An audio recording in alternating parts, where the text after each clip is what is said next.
दोस्तों स्वागत है आप सभी का बिहार मीडिया न्यूज चैनल में। चलिए जानते हैं बिहार की 25 बड़ी खबरों को सिर्फ 10 मिनट में। तो आगे बढ़ने से पहले आप सभी से अनुरोध है कि वीडियो को लाइक करके चैनल को सब्सक्राइब करके हमें सपोर्ट जरूर करें और आप ये वीडियो किस जिला से देख रहे हैं ये कमेंट बॉक्स में जरूर बताएं। तो चलिए शुरू करते हैं पहली खबर से।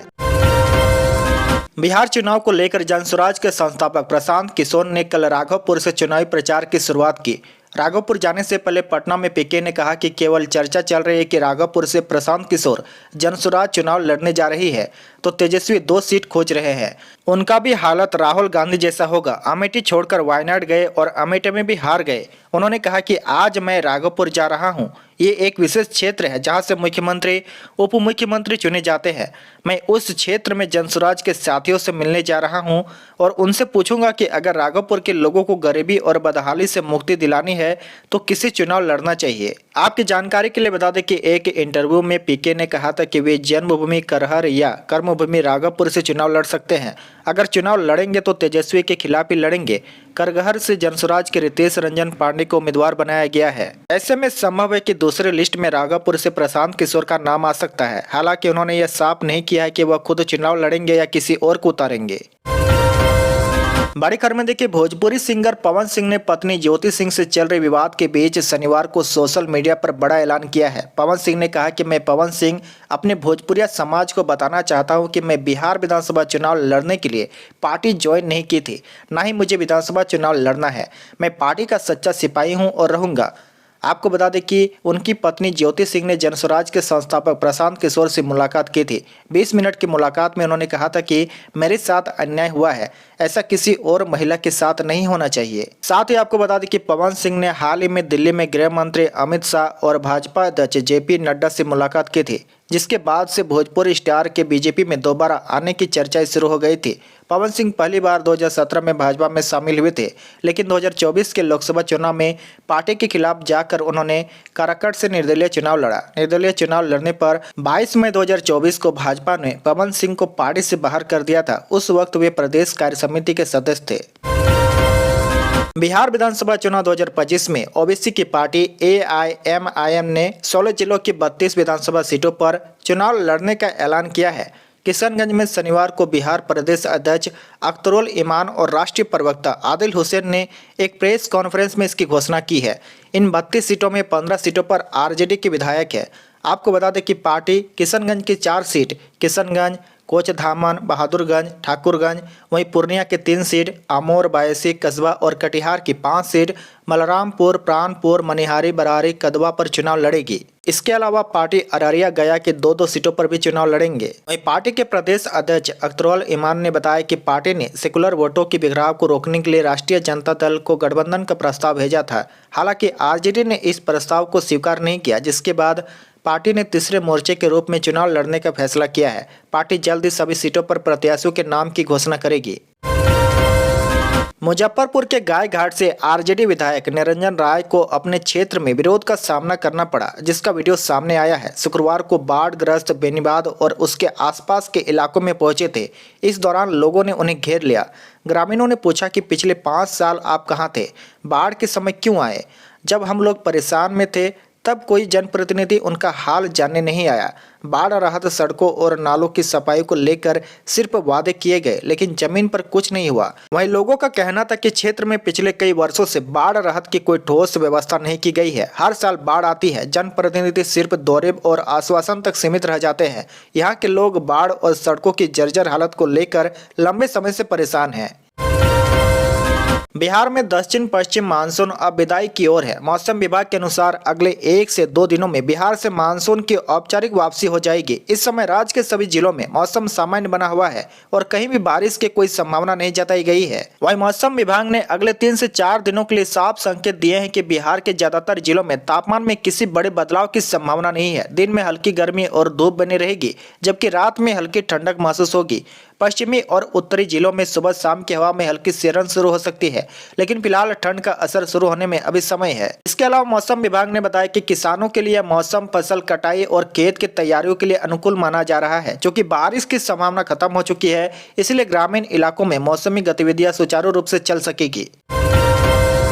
नेता प्रतिपक्ष तेजस्वी प्रसाद यादव ने बड़ा ऐलान किया है। उन्होंने कहा कि महागठबंधन की सरकार बनते ही टीआरआई 4 के तहत होने वाली बहाली प्रक्रिया अविलंब शुरू की जाएगी। शनिवार को सोशल मीडिया एक्स पर ट्वीट कर तेजस्वी ने टीआरआई 4 में हुई देरी के लिए सरकार पर निशाना साधा। उन्होंने कहा कि 17 महीने के कार्यकाल में हमने बिना पेपर लीक के सफलतापूर्वक टीआरआई 1 व टीआरआई 2 के तहत 2 लाख से अधिक शिक्षकों की नियुक्ति की, 1,30,000 पदों पर बहाली की प्रक्रिया दिन कराई। हमारी सरकार जाने के बाद सरकार ने मार्च में ही घोषणा की थी कि टीआरआई 4 के अंतर्गत जल्द ही 1,27,000 पदों पर शिक्षकों की बहाली की जाएगी। तेजस्वी ने सीएम नीतीश कुमार के पोस्ट को साझा करते हुए कहा कि अब सरकार ने 1 लाख पद अचानक से घटा दिए हैं। पलटे मारने और वादों से पलटने में माहिर इस सरकार का रिकॉर्ड बिहार की जनता जानती है। हमारी सरकार बनते ही टीआरआई 4 की नियुक्ति प्रक्रिया तुरंत शुरू कराई जाएगी। बिहार विधानसभा चुनाव से पहले गोपालपुर सीट से विधायक गोपाल मंडल ने नीतीश कुमार की पार्टी जेडीयू से इस्तीफा दे दिया है। ऐसे में कयास लगाए जा रहे हैं कि मंडल दूसरे दल से विधानसभा चुनाव के रण में उतर सकते हैं। आपकी जानकारी के लिए बता दें कि कयास लगाए जा रहे थे कि उनका टिकट कट सकता है। उनकी जगह पर आरजेडी के पूर्व सांसद शैलेश कुमार को पार्टी गोपालपुर विधानसभा से टिकट दे सकती है। अब आने वाले दिनों में यह देखा जाएगा कि वे किस विधानसभा सीट और किस पार्टी से चुनाव लड़ सकते हैं। बिहार विधानसभा चुनाव से पहले महागठबंधन में सीट शेयरिंग को लेकर बड़ी खबर सामने आई है। सूत्रों के मुताबिक बीती रात तक चली लंबी बैठक में गठबंधन के घटक दलों के बीच सीटों की संख्या पर सहमति बन गई है। हालांकि कुछ सीटों पर दावेदारी को लेकर अब भी हल्का विवाद बना हुआ है। सूत्रों के अनुसार महागठबंधन के अंदर सीट बंटवारे का मूल फार्मूला तय हो चुका है। कल देर रात चली बैठक के बाद आज सुबह हुई बातचीत के बाद सीट शेयरिंग का मामला सुलझा है। सूत्रों के मुताबिक सीट बंटवारे को लेकर लालू प्रसाद यादव और कांग्रेस के शीर्ष नेताओं के बीच देर रात फोन पर बातचीत हुई। इस बातचीत के बाद कई अटकी हुई सीटों पर सहमति बन गई है। महागठबंधन के एक वरिष्ठ नेता ने बताया कि अब केवल कुछ तकनीकी मुद्दे बचे हुए हैं और सीट शेयरिंग का औपचारिक ऐलान किसी भी वक्त हो सकता है। वहीं जानकार सूत्रों के मुताबिक सीट शेयरिंग का जो फॉर्मूला तय हुआ है उसमें राजद को 135 सीटें, कांग्रेस को 55 सीटें, वीआईपी को 18 सीटें, भाकपा माले को 20 सीटें, सीपीआई को 6 सीटें, सीपीएम को 4 सीटें, जेएमएम को 2 सीटें, आरएलजेपी को 2 सीटें और आईपी गुप्ता को 1 सीट मिलने की संभावना है। लोकनायक जयप्रकाश नारायण की जयंती के अवसर पर शुक्रवार को उपराष्ट्रपति डॉक्टर सीपी राधाकृष्णन ने उनके प्रत्येक गांव सिताब दियारा पहुंचकर उनके आत्म प्रतिमा पर माल्या अर्पण कर श्रद्धांजलि अर्पित की। इस दौरान उन्होंने स्थानीय लोगों से भी मुलाकात की और उनकी समस्याओं को सुना। सुरक्षा के कड़े बंदोबस्त के बीच वे सड़क मार्ग से पटना के सिताब दियारा पहुंचे थे। यह पहला अवसर था जब कोई उपराष्ट्रपति सिताब दियारा पहुंचे। उपराष्ट्रपति लगभग 45 मिनट तक गांव में रुककर न केवल जेपी को नमन किया बल्कि जेपी के विचारों और उनके योगदान को भी याद किया। एक जेपी सेनानी ने उन्हें पेंशन न मिलने की बात बताई, जिस पर उपराष्ट्रपति ने संबंधित अधिकारियों को उचित कार्रवाई करने का निर्देश देने का आश्वासन दिया। बिहार के शिवहर में आगामी बिहार विधानसभा चुनाव से पहले जिले में उड़न दस्ते की बड़ी कार्रवाई सामने आई है। एसपी शैलेश कुमार सिन्हा और डीएम विवेक रंजन मैत्रेय के निर्देश पर गठित उड़न दस्ता टीम ने वाहन चेकिंग अभियान के दौरान कुल 62,80,000 रुपए नकद बरामद किए। जानकारी के अनुसार शिवहर शहर की 0 माइल चौक से 62 लाख रुपए और धनकुल क्षेत्र से 80,000 रुपए बरामद किए गए। यह कार्रवाई वाहन जाँच अभियान के तहत की गई है।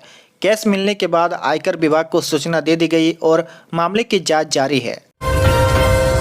भागलपुर शहर में बढ़ते ट्रैफिक जाम और अव्यवस्था को देखते हुए यातायात पुलिस अब नियमों का पालन कराने के लिए सख्ती बरतेगी। यातायात नियमों का उल्लंघन करने वाले गाड़ी ड्राइवरों के खिलाफ कैमरे के माध्यम से चालान काटे जाएंगे। ट्रैफिक डीएसपी संजय कुमार ने शहर वासियों से यातायात नियमों का सख्ती से पालन करने की अपील की है। उन्होंने कहा कि सड़क पर गाड़ी चलाते समय हेलमेट और सीट बेल्ट का उपयोग करें, ट्रैफिक सिग्नल का पालन करें। डीएसपी ने लोगों से आग्रह किया कि वे नियमों का पालन कर न केवल अपनी सुरक्षा सुनिश्चित करें बल्कि शहर की यातायात व्यवस्था को भी सुचारू बनाए रखें। वहीं संजय कुमार ने बताया कि शहर को जाम मुक्त और व्यवस्थित बनाने के लिए यातायात विभाग लगातार अभियान चला रहा है, जिसमें आम नागरिकों का सहयोग आवश्यक है। उन्होंने यह भी जानकारी दी है कि शहर में लगे लगभग 250 कैमरों से लगातार निगरानी रखी जा रही है। इसके अलावा उन्होंने बताया कि यातायात पुलिस अब सिग्नल पॉइंट्स पर जेब्रा क्रॉसिंग का उल्लंघन करने वाले वाहनों का भी कैमरे से चालान काटेगी। एनडीए में सीट शेयरिंग और कैंडिडेट्स को लेकर माथापच्ची जारी है। शनिवार को दिल्ली में बीजेपी के राष्ट्रीय अध्यक्ष जेपी नड्डा के आवास पर पार्टी के कोर ग्रुप की बैठक हुई, जिसमें कैंडिडेट्स को लेकर चर्चा की गई। इस बैठक में अमित शाह भी मौजूद थे। इस मीटिंग के बाद उपेंद्र कुशवाहा जेपी नड्डा से मिलने उनके आवास पर पहुंचे। यहां 1.5 घंटे दोनों नेताओं के बीच बातचीत हुई। सीट बंटवारे को लेकर उपेंद्र कुशवाहा खपा है। इससे पहले जीतनराम मांझी भी जेपी नड्डा से मिलने पहुंचे थे। इधर 3 दिन के मान मनोवल के बाद चिराग पासवान के साथ एनडीए में सीट शेयरिंग फाइनल हो गई है, लेकिन अब उपेंद्र कुशवाहा रुठ गए हैं। दरअसल सीट शेयरिंग फाइनल होने की खबरों के बीच आरएलएम अध्यक्ष उपेंद्र कुशवाहा की पोस्ट ने हलचल बढ़ा दी है। उन्होंने एक्स पर लिखा कि इधर उधर की खबरों पर मत जाइए, वार्ता अभी पूरी नहीं हुई है, इंतजार कीजिए। वहीं नाराजगी की खबरों के बीच उपेंद्र कुशवाहा शनिवार की सुबह दिल्ली निकले थे। माना जा रहा था कि गठबंधन में उन्हें 6 सीट मिल रही है, जबकि वो 20 सीटों की डिमांड कर रहे हैं। सैनिक स्कूल में एडमिशन के लिए आवेदन प्रक्रिया शुरू हो गई है। देश भर के सैनिक स्कूल में कक्षा 6 और 9 में एडमिशन लेने के लिए इच्छुक छात्र के लिए एक यह सुनहरा मौका है। नेशनल टेस्टिंग एजेंसी यानी कि एनटीए ने ऑल इंडिया सैनिक स्कूल एंट्रेंस एग्जाम के लिए आधिकारिक नोटिफिकेशन जारी कर दिया है। इस परीक्षा के माध्यम से देश भर के विभिन्न सैनिक स्कूलों में एडमिशन दिया जाएगा। इस परीक्षा के लिए ऑनलाइन रजिस्ट्रेशन 10 अक्टूबर 2025 से 30 अक्टूबर 2025 तक किए जा सकते हैं। उम्मीदवारों को ध्यान रखना चाहिए कि एप्लीकेशन फीस जमा करने की लास्ट डेट 31 अक्टूबर 2025 तय की गई है। रजिस्ट्रेशन की प्रक्रिया केवल ऑनलाइन मोड में ही होगी, जिसे एनटीए की आधिकारिक वेबसाइट पर पूरा किया जा सकता है। आपकी जानकारी के लिए बता दें कि सैनिक स्कूल एडमिशन 2026 के लिए वही छात्र आवेदन कर सकते हैं जिनकी पात्रता निम्न प्रकार से है। कक्षा 6 में प्रवेश के लिए उम्मीदवार का जन्म 1 अप्रैल 2014 से 31 मार्च 2016 के बीच होना अनिवार्य है। वहीं कक्षा 9 में प्रवेश के लिए छात्र का जन्म 1 अप्रैल 2011 से 31 मार्च 2013 के बीच होना चाहिए। इसके अलावा उम्मीदवार ने अपनी पिछली कक्षा में किसी मान्यता प्राप्त स्कूल से पास की होनी चाहिए।